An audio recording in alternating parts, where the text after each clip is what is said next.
Assalamualaikum warahmatullahi wabarakatuh. Waalaikumsalam warahmatullahi wabarakatuh. Apa kabar hari ini? Alhamdulillah baik Bu. Alhamdulillah kalau kabarnya baik. Sebelum kita mulai pelajaran hari ini, ada baiknya kita berdoa dulu menurut agama dan kepercayaan masing-masing. Untuk memimpin doa, saya persilakan pada Bu Pipin. Silakan. Siap Bu. Baiklah, marilah ibu-ibu sebelum memulai pembelajaran hari ini kita berdoa terlebih dahulu. Berdoa dimulai.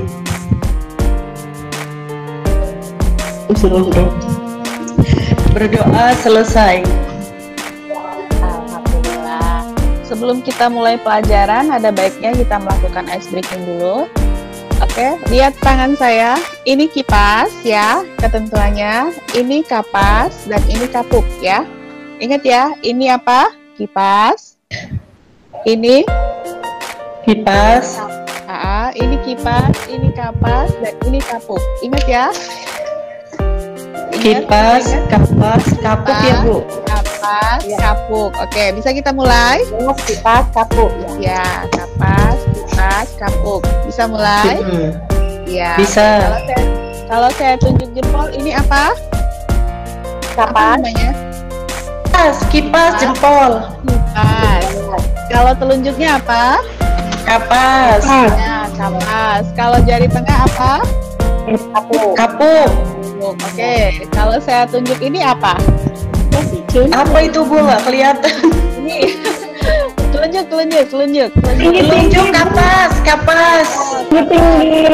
Kalau jari jempol? Kipas. Ya. Kalau yang tengah? Kapuk. Tengah, kapuk. Ya, kapuk. Jadi kipas, kapas, dan Kapuk. Oke. Kalau saya tunjuk seperti ini, Kapas. ini apa namanya? Kalau saya tunjuk ini, oke, kelihatan? Nggak kelihatan Bu. Kelihatan? Kalau saya tunjuk seperti ini, jempolnya ke arah diri sendiri. Jadi apa namanya? Kalau ini tadi kipas, kapas, kapuk. Kalau saya tunjuk ke arah diri sendiri, apa namanya? Ayo. Saya tunjuk ke diri sendiri. Coba jempolnya diarahkan ke diri sendiri. Jadi apa namanya? Halo. Kipas ya? Kipas, kapas, kapuk. Kalau jempolnya ke arah sini, jadi apa namanya? Ke atas. Ke arah diri sendiri. Apa namanya? Lisa. Siapakah Anda? Gitu kan? Iya. Iya. Kan menunjuknya ke arah Anda sendiri. Iya kan? Iya. Oke. Iya, oke. Itu tadi explainingnya ya.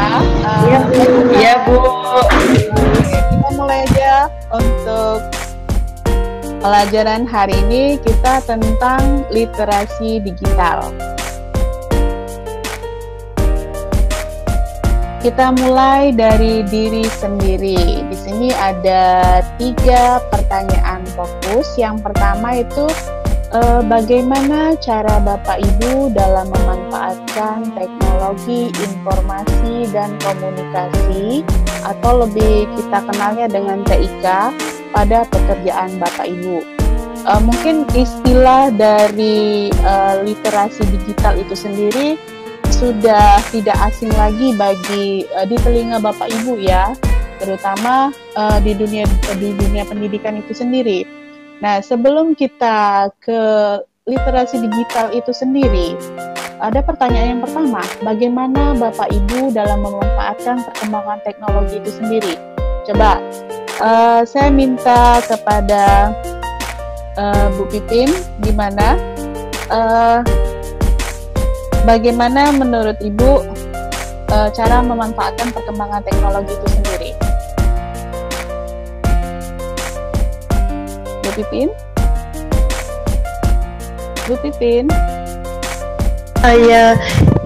Ya Bu, kalau saya memanfaatkan perkembangan teknologi itu dengan cara memanfaatkan aplikasi-aplikasi yang bisa digunakan dalam kegiatan pembelajaran.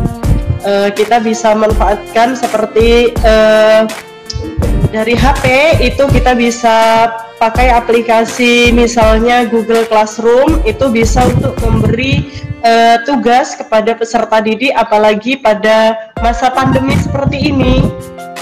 Itu sangat bermanfaat sekali, Bu, perkembangan teknologinya. Iya, terima kasih. Iya, jawaban yang bagus sekali ya. Itu menurut Ibu Pipin. Bagaimana kalau menurut Ibu Herlina? Bagaimana kemanfaatan perkembangan teknologi di dunia pendidikan itu sendiri? Silakan Bu Herlina. Bu Herlina. Mikrofon saya macet. Baik, Bu, terima kasih atas kesempatan yang diberikan kepada saya. Menurut saya pemanfaatan teknologi bagi dunia pendidikan itu sangat penting, Bu. Karena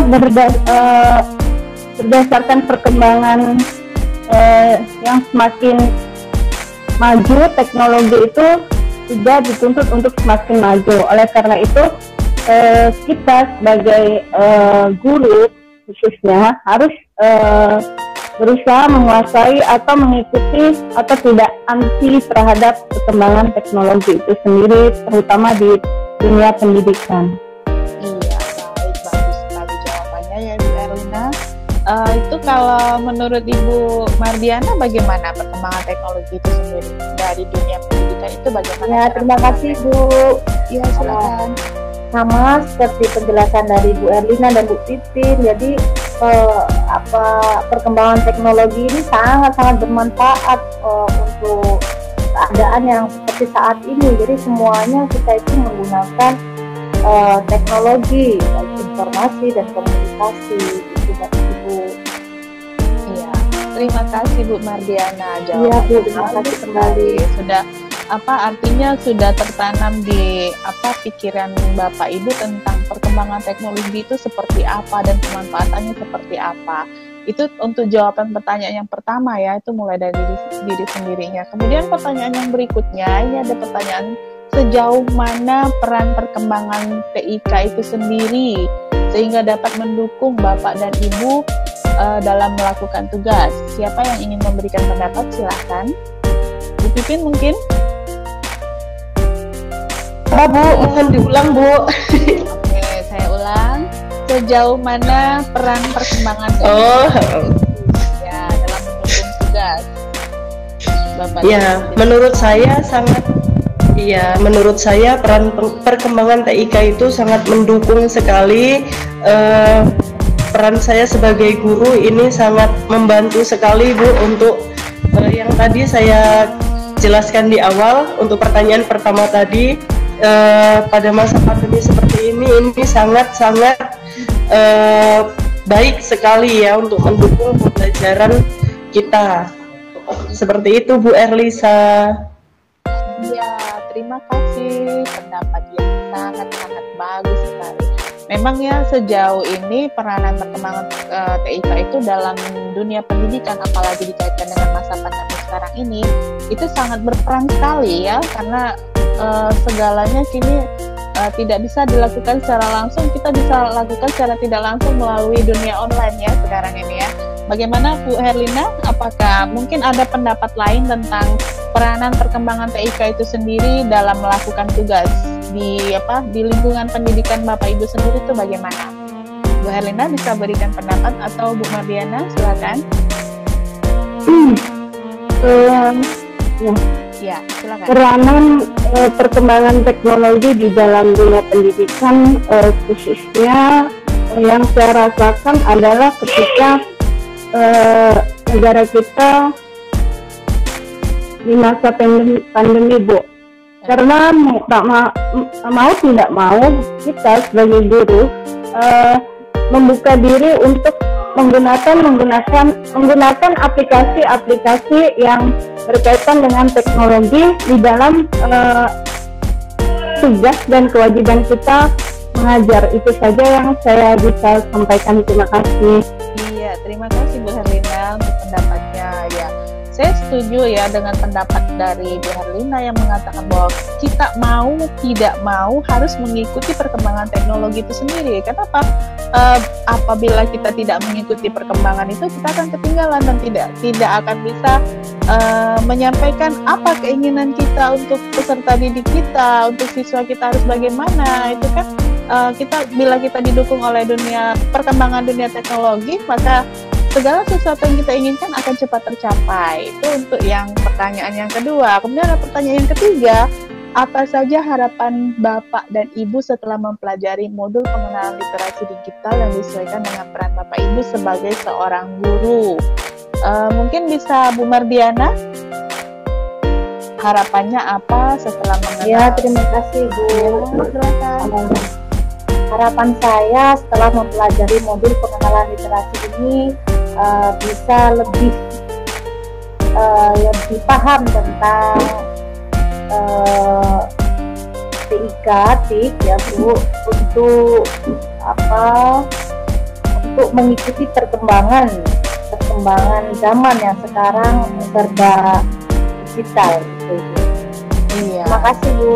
Iya, terima kasih Bu Mardiana. Bu Pipin mungkin mau menambahkan pendapatannya tentang harapan yang diinginkannya sebagai seorang guru tentang pengenalan literasi digital ini sendiri. Bagaimana Bu Pipin? Atau mungkin Bu Herlina? Apakah ada harapan-harapan yang mungkin bisa disampaikan, mungkin bisa menunjang perkembangan dunia pendidikan itu sendiri? Halo, Bu Herlina.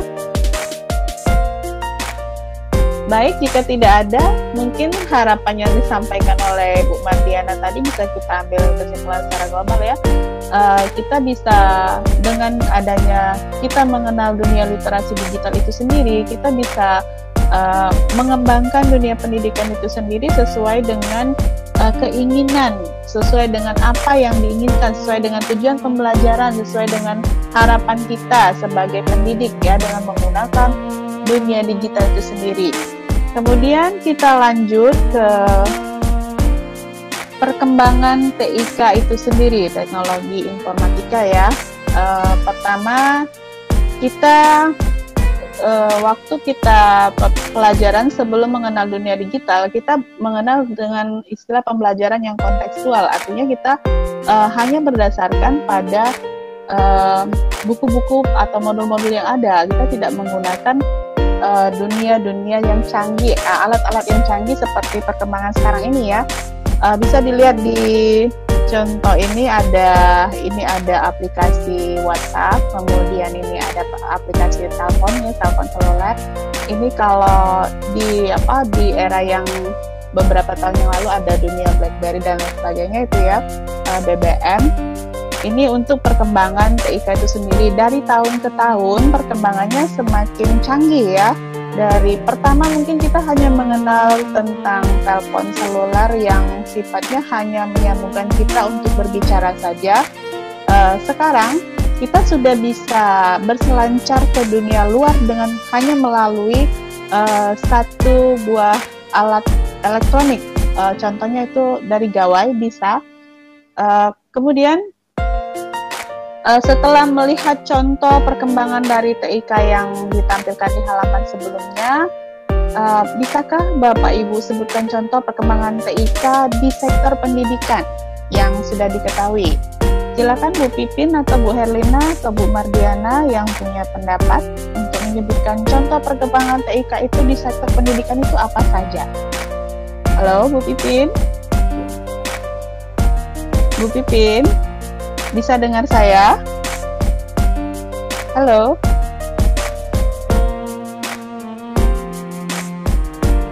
Bu Pipin? Bu Pipin bisa dengar saya? Tidak ada? Bu Mardiana? Iya Bu. Bisa dengar saya? Iya Bu. Contoh perkembangan TIK di sektor pendidikan sekarang ini ya Bu. Perkembangannya sangat pesat sekali. Dulu sebelum ada pandemi ini kita belum terlalu mengenal namanya Gmeet, Google Classroom, Google Form dan sebagainya. Namun dengan keadaan seperti ini kita dipaksa untuk bisa menggunakan teknologi informatika, sehingganya kita bisa menambah banyak pengetahuan atau wawasan tentang teknologi informatika ini. Jadi perkembangannya saya rasa sangat pesat sekali gitu ya Bu. Iya, contoh perkembangannya seperti Bu. Ya, terima kasih Bu Mardiana, jawabannya sungguh Iya Bu. Ya, sungguh bagus sekali. Seperti contohnya yang kita lakukan sekarang ini, kita melakukan pertemuan secara virtual, ya kita bisa bertatap muka secara langsung walaupun kita berbeda daerah gitu. Kita bisa melakukan sharing pendapat, ya kita bisa melakukan belajar jarak jauh dengan melalui perkembangan dunia digital itu sendiri. Kalau Bu Herlina bagaimana pendapatnya Bu? Silakan Bu Herlina. Kurang lebih sama Bu seperti Bu Mardiana, bahwa di masa pandemi ini akhirnya terpaksa gitu ya, bukan terpaksa, dan akhirnya ikut mengikuti teknologi yang dituntut di dalam pembelajaran online seperti sama Google Classroom, kemudian Google Meet, Zoom, dan lain sebagainya. Iya, dengan kata lain, kalau kita bilang terpaksa itu mungkin katanya terlalu gimana gitu Bu ya. Kita harus mengikuti gitu. Kalau kita tidak mengikuti perkembangan dunia digital itu sendiri, kita akan ketinggalan dan tidak akan bisa menyampaikan apa mau kita untuk anak didik kita. Dan kalau kita tidak bisa menyampaikannya, ya otomatis masa depan dunia pendidikan kita akan terancam gitu. Jadi kita harus mengetahui apa yang tidak kita ketahui, harus kita ketahui melalui dunia digital itu sendiri. Itu untuk contoh perkembangannya. Kemudian ada komponen perangkat TIK itu sendiri. Kemudian di bagian berikutnya itu ada perangkat TIK itu sendiri dan lingkungannya. Di sini kan ada contohnya ada perangkat teknologi, ini ada pengerimanya, kemudian ada di sini ada pengirimnya, di sini ada umpan baliknya, di sini ada pesan, kemudian melalui media yang dikirimkan. Tetapi ketika kita menggunakan perangkat TIK ini, kita akan selalu menemui hambatan ya. Hambatan itu bisa datang dari dalam, bisa datang dari luar juga. Kalau misalnya datang dari lingkungan digital itu sendiri, itu biasanya alasan klasiknya itu seperti ada gangguan jaringan karena tidak ada sinyal, kemudian ada seperti mati lampu, hilangnya sinyal, sama saja ya. Mungkin kalau dari siswanya itu sendiri, terkadang ada siswa yang tidak bisa menerima keadaan yang bahwa sesungguhnya kita sekarang sudah berada di dunia pendidikan yang sudah mengikuti perkembangan pendidikan itu udah di era digital yang 4.0 itu ya. Jadi segala sesuatunya harus berdasarkan dengan digitalisasi gitu ya.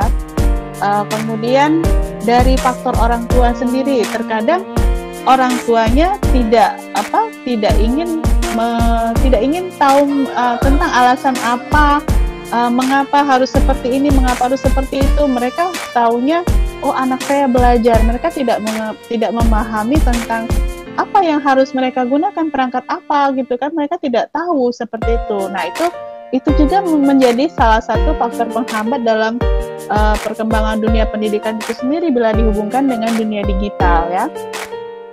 Kemudian untuk yang selanjutnya itu perangkat TIK itu sendiri.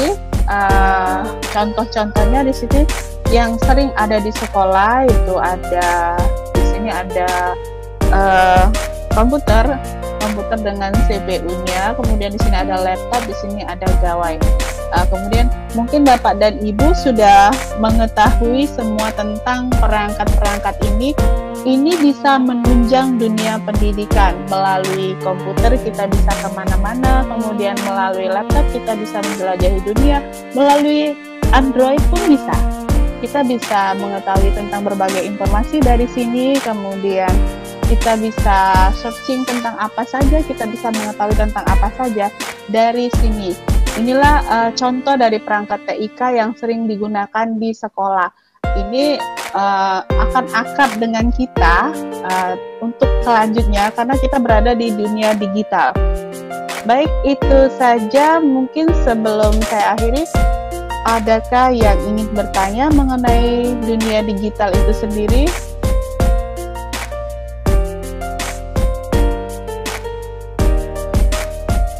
Silakan.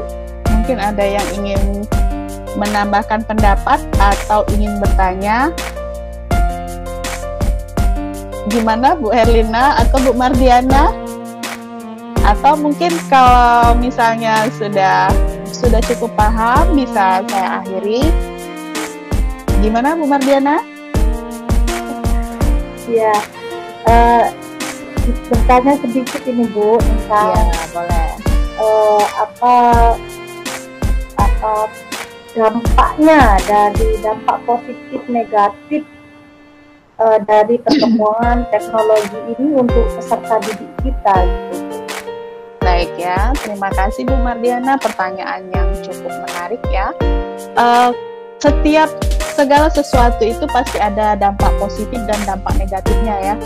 Bila kita lihat dari sisi positifnya, kita itu bila kita melihat perkembangan dunia digital itu sendiri, kita akan merasakan, oh kita sudah berkembang, kita bisa mengikuti perkembangan zaman, kita bisa mengikuti istilahnya kita bisa tahu dunia luar dengan melalui digital itu sendiri, dengan melalui perkembangan teknologi itu sendiri. Nah, seiring dengan dampak positif pasti juga ada dampak negatifnya. Negatifnya itu pertama, mungkin kalau kita menyuruh anak didik kita, nah ini handphone, ini kalian gunakan untuk belajar, mungkin mereka dengan belajar, mungkin segala sesuatu yang berhubungan dengan pelajaran itu bagi mereka itu membosankan. Yang menyenangkan bagi mereka itu dunia game ya. Mereka sering main game dengan adanya HP kan, seperti itu kan. Itu negatifnya. Dengan bermain game mereka jadi malas kan, malas untuk berpikir, malas untuk belajar. Itu salah satu sisi negatifnya. Kalau mau dinilai sisi positifnya, mungkin banyak sisi positifnya, tapi terkadang siswa kita itu sering salah guna dengan adanya, oh aku bisa lihat ini, karena ketika kita klik tentang segala sesuatu ada semua di sana.